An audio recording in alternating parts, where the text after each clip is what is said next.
I was diagnosed at my annual medical checkup. This is a process I've been doing for over 20 years. And it's a matter of my keeping healthy and keeping on top of problems. The level of my PSA in that checkup was not regarded as high, but there was a trending upwards in the measure. So it was an alert that said, there's something we ought to be looking into here. And it was that trigger that I followed up and said, let's have a look into it. Well, the first thing I did was did a lot of homework on the internet about cancer in general and prostate cancer in particular, trying to understand what it was, what the potential issues were, outcomes that would eventuate. And through that, I learned a lot. And I then looked further on the internet to find out about treatments, how to deal with this, and that's where I learned there are a number of options. Choosing the option was an interesting and somewhat lengthy process. It broke down broadly into two categories to me. One was radiation therapy of one kind or another, and the other was surgery. I then met with professionals in both those areas, doctors who were specialising in radiation treatment of one kind or another, and surgeons who were able to talk about the pros and cons of surgery and their likely outcomes. This was quite a long process. I then have a colleague who is a professor of cancer at one of the major universities in Sydney, and I spoke to him and said, I do have these two options, radiation type of approach or surgery. I'm not asking you to recommend which way to go, but I am asking you to put me in touch with people whom you think are the leaders in these two areas. So I was advised that in his opinion, the best radiation therapist or surgeon was based in Melbourne, and the best surgeon who would do open surgery was Dr. Philip Stricker in Sydney. Well, I learned that there were two approaches. There was the straight open surgery and a relatively new to Australia approach, which is a robotic approach, a robotic radical prostatectomy. This then sent me back to the internet to find out more about that and where it was being done in the United States, which seemed to have the lead on this.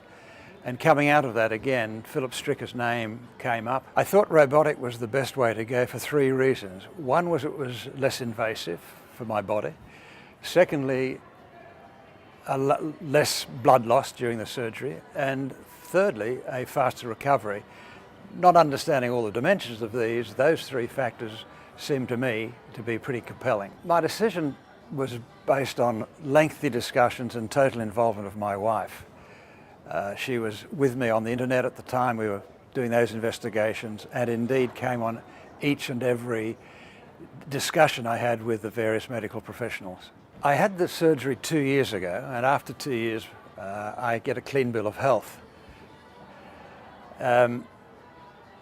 The outcomes with regard to impact on my bodily functions, such as incontinence and impotency, were of a concern. However, one of the discussions I had during my pre-operation process was with Philip Stricker's nurse, Jane Matthews, who gave me a very clear and very good understanding of what I could expect. So after the operation, which seemed to be very successful, in fact, I was only in hospital 48 hours, yes, there was some discomfort from the catheter and the incontinence approach to this, but nothing unduly. And I found that that was manageable. And indeed, after that, my recovery across the 2 years in both the major functions of incontinence and impotence has been very good. So what would I have to say to people who have been diagnosed? Well, firstly, make sure you get that diagnosis as early as you can in the process. In my case, I was lucky that I was getting an annual reading out of this, so I picked it up pretty early. But definitely go in for the tests, have the PSA measured, understand where you're at.